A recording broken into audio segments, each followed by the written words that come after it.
Coaching employees for success. What can a manager do to bring out the best in their people? Charles is back for this episode where we're talking all about employee coaching.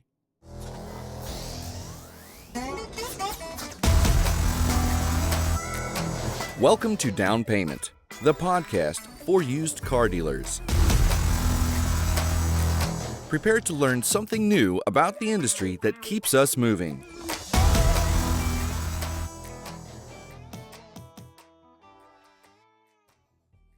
Check out all our podcast content on our social media channels. We are at Down Payment Podcast on YouTube, Down Payment Podcast on Instagram, and Down Payment Pod on X. In this episode, we're talking about a really important fundamental managerial skill. How do you coach employees for success? What, as a manager, can you do to bring out the best in your employees? It's a skill that's not talked about nearly enough, and yet it's such a core management thing that every manager needs to learn how to do. And for this, we have Charles coming back to the podcast, and we're gonna talk about employee coaching. Good afternoon. Charles, welcome back. For those of you, for our listeners and viewers that haven't met you before, do you want to give us a quick introduction and kind of your background, especially as it relates to coaching employees?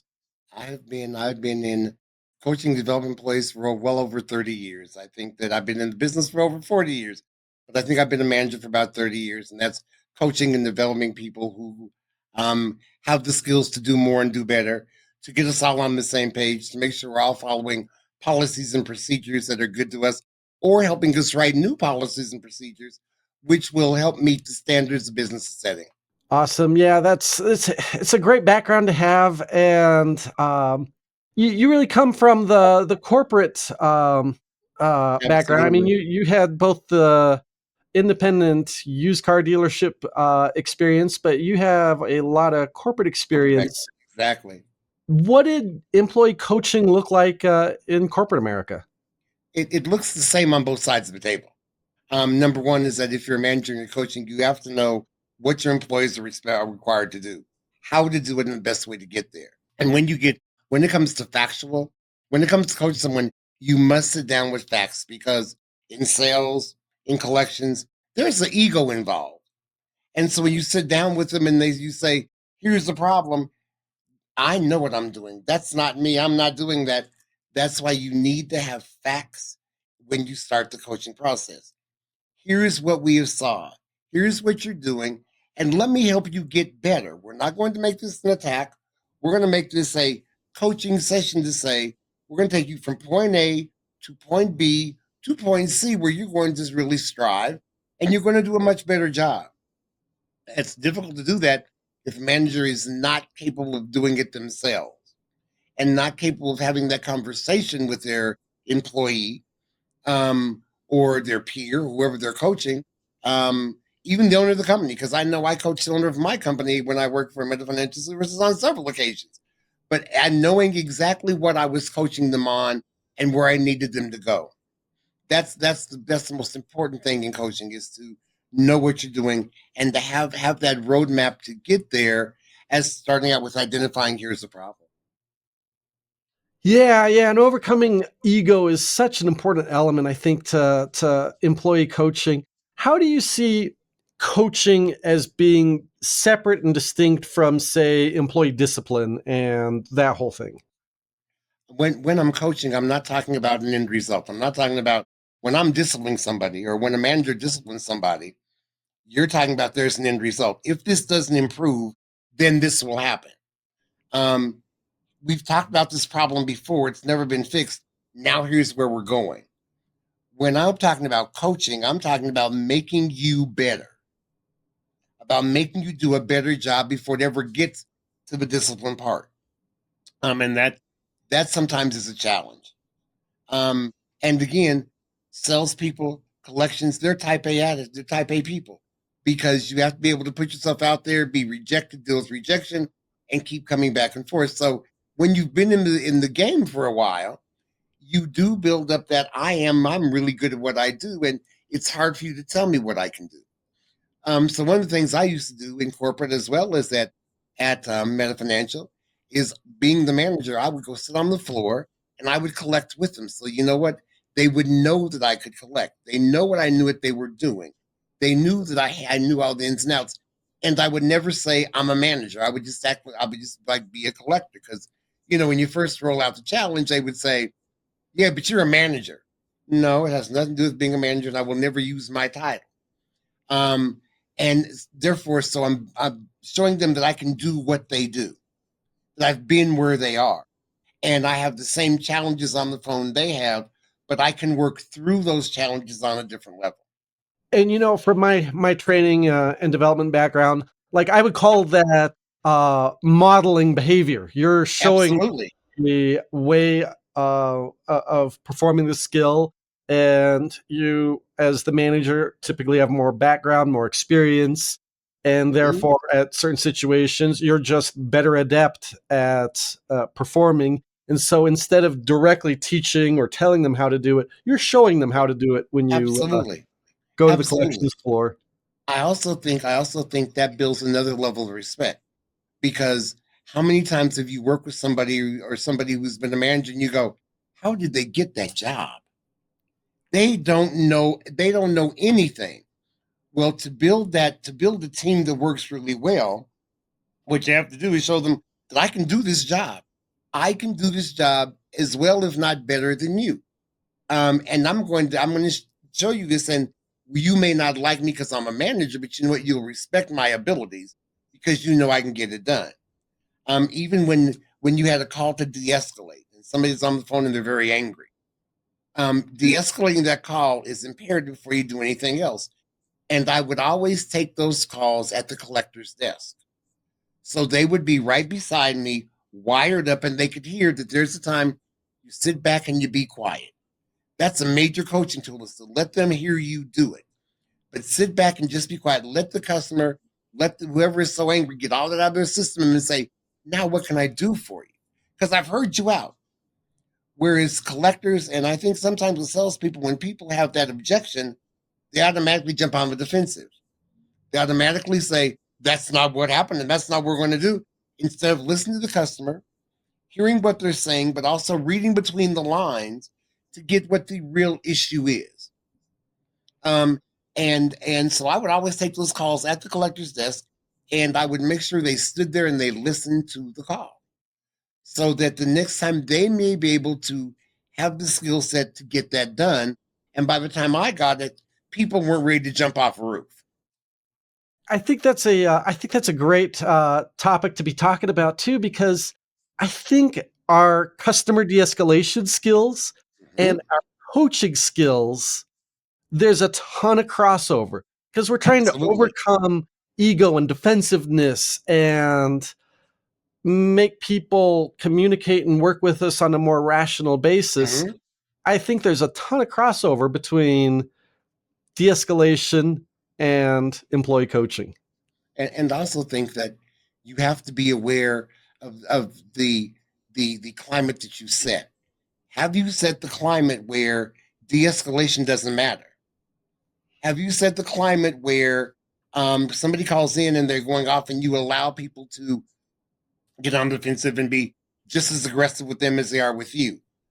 Um, or have you set the climate to say, if they're angry, don't take the call, transfer it immediately to me, rather than coaching them to a level of saying, you can handle this.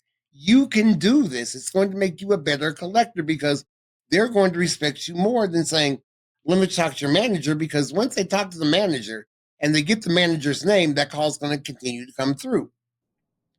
But back to day-to-day coaching, you have to have facts. You have to be able to say, here's where the problem is, be it the number of calls, be it the number of customer interactions in the sales department. Are you making cold calls? Are you following up on people who were in and left and didn't make the sale, but maybe you can get them to come back in again? You have to know what they're doing in order to be able to coach them. Once it's established and you have a of what the issue is, it's then working with them, not dictating what they do, but working with them to their highest level to see if they can do it or not. Because also in coaching and development, you also learn that there are people who may be able to do one job but can't do the whole job that you need. Because, as you work through the issue, as you work through the challenges, you are then you're then finding out about other skill sets that they have, because most of these challenges, most of these coachings are one-on-one. And so you're learning that they're not able to do this, but they can do this really well. Or they're not able to do this job as to what we need. So we need to start doing some other things to get them up to speed on A, B, and C in order to reach D and E. And that's where training can come in. And training and coaching are different things. They're related, but they're not the same. Things. Absolutely. Training is showing you the big picture. Coaching is dealing with you individually to see where we can get you. But you must be open to the coaching, and the coach themselves must be open to some resistance. Because if I sit down with you and I say, hey, here's the problem. No, it's not. That's not really a problem. There's some resistance there. There may be a little attitude there. Well, that's where it comes down to here's the fact. Let's look at the numbers. Let's look at this. And let's look at that. And in collections, also in sales, we set a tone. And the tone is the number of calls you make, how much money you collect, how long you're on that phone call. In sales, how long did it take you to turn the deal? How long were you on the lot? Were you out there too long when you should have been here trying to close the deal? We set that tone and tenor to say, I'm going to set you up to make mistakes. Where we need to be saying, we're going to set you up for success and maybe not make mistakes, because that's the way it's worked for 30 years and that's the way it's going to continue to work. Things change as culture changes. Absolutely. I think one of the things that's also really valuable is avoiding making it personal. Absolutely. And where discipline is very personal. Yeah. When you're talking discipline, it's very personal. It's here's the things you have to do. In coaching, while it's personal, it is still, I'm trying to make you the best you can be. And I'm not trying to beat you up. I'm not trying to talk down to you. I'm saying if you improve in these areas, your entire job performance is going to improve, because in collections and sales, every action has a reaction. Everything you do has attached to something else. So we need to work on how to flip those around. So it's not personal, but we're also being able to say, hey, here's some really good stuff you do. Let's make it better. That's one of the things, the picture you kind of paint for me with coaching is the manager kind of has to come down from their high horse. They have to come down a level in order to meet the employee and to meet the employee where they are. Yeah. Because when you hire somebody, not everyone is on that same level as you would like them to be. That's why the interview process is so important. Selecting the right person is so important to bring into your team. And once they get there, being able to give them that coaching and development is so critical, because you want to bring them from here to here, because here's where everybody else is. And we need to close that gap as quickly as possible. And that's why the hiring process is so important. The interview process is so important. I think that in that interview process, you can determine, as we talked before, you can determine if somebody is coachable or not. Are they going to take criticism well? Are they going to say, here's where you are, here's all the facts, and they say, nope, that's not it. Those numbers are wrong. Yeah. For the listeners and viewers, before we started recording, Charles and I were talking exactly about this. It's a big thing for both of us, identifying the candidates that are trainable and coachable in the interview and hiring process. That's a really big screening item to be looking at. Can I train this person? Can I coach this person? Mm-hmm. And the other part of that is, maybe if you're a manager and you don't have those coaching skills, maybe you have someone else who's sitting at the desk right next to them that may be able to do a better job than you can. And while they're doing that job, you need to be listening so that you can do it the next time, because Managers are not infallible. We do make mistakes and things change and the world changes some, and sometimes we're not aware of that. However, there are people every day that can be subject matter experts who can say, let's try this and let's try this. But you have to give them the authority in order to do that. You have to explain this person's here to help you. That's a great point. Peer coaching and Absolutely. bringing in, identifying your subject matter experts and leveraging them for coaching. That's super valuable and I think really rare in our industry. Yes. And if you're really brave, if you're recording calls, to take a group of people in the room and play live call so they can hear them and people can say, I may have tried this differently. I may have tried that differently. So even in sales, if somebody is taking a call and they're having a hard time closing it to get these people to come in, fill the app out online, whatever the case will be, maybe if somebody heard that call, they would say, well, maybe you should try this because the potential customer said A and you went directly to C. Maybe you should have went to B first. And hearing that from peers sometimes, now you have to be brave in order to do that because sometimes it becomes ego versus ego. But if you manage it correctly, that's a very positive way to coach. Oh, that is that peer feedback, that peer review. And if you could do that effectively, I think that's a great sign that you've got the right climate, the right culture going on. Absolutely. Absolutely. Awesome, Charles. Well, there's a lot of great material that you talked about there, a lot for our listeners and viewers to think about and work towards implementing in their dealerships. I appreciate you coming back onto the show. Well, thanks again, Ted. I appreciate it. Well, with that, it's been another episode of Down Payment. Stay tuned. More episodes coming up. Check out our podcast on all our social media channels. We are at Down Payment Podcast on YouTube, Down Payment Podcast on Instagram, and Down Payment Pod on X.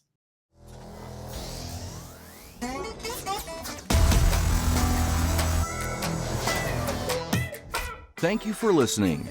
Down Payment, the podcast for used car dealers, is a production of Meta Financial Services Incorporated.